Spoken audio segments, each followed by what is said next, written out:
Selamat datang di kisah jarak yang mulai berbicara. Sebuah cerita tentang dua hati yang tetap saling menjaga. Meski jarak perlahan mengubah cara mereka memahami cinta. Sebelum masuk ke cerita kali ini, jangan lupa subscribe dan nyalakan notifikasi supaya kamu tidak tertinggal setiap bagian dari perjalanan Aksa dan Safa. Part 5 hal yang mulai tak terucap. Malam itu, pesan dari Aksa datang lebih cepat dari biasanya. Baru selesai, hari ini capek banget. Biasanya Safa akan langsung membalas panjang. Bertanya sudah makan atau belum. Bagaimana tugasnya?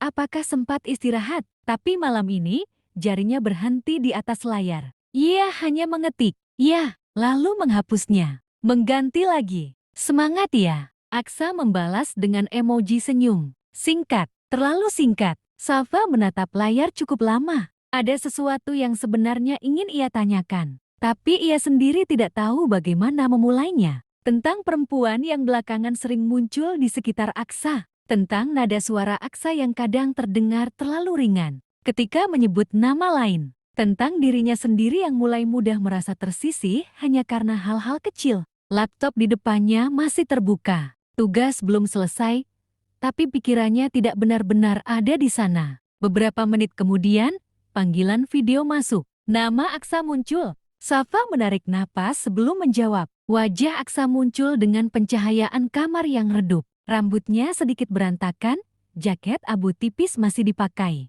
Belum tidur?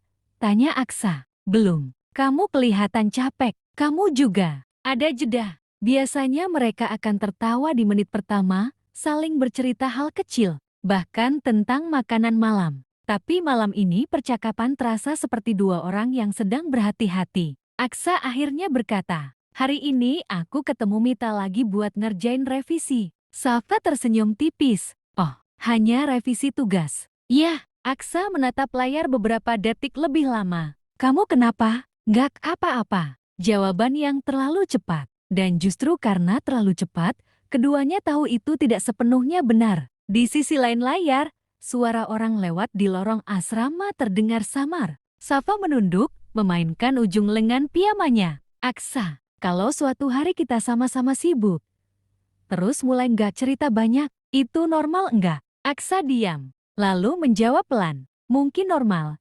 Kalau cuma sebentar. Kalau lama, berarti harus ada yang mulai bicara. Kalimat itu sederhana, tapi entah kenapa membuat dada Safa terasa sesak. Karena justru belakangan, hal paling sulit adalah memulai bicara jujur. Bukan karena tidak percaya, tapi karena takut jawaban yang datang justru mengubah banyak hal. Di layar, Aksa tersenyum kecil. Kamu jangan kebanyakan mikir. Safa ikut tersenyum, walau tidak sepenuhnya ringan. Kadang susah. Panggilan malam itu berakhir tanpa pertengkaran, tanpa tangis, tanpa kalimat besar. Tapi setelah layar mati, kamar terasa jauh lebih sunyi dari biasanya. Dan untuk pertama kalinya, Safa sadar. Kadang hubungan tidak berubah karena satu kejadian besar. Kadang hanya karena terlalu banyak hal kecil yang akhirnya tidak terucap.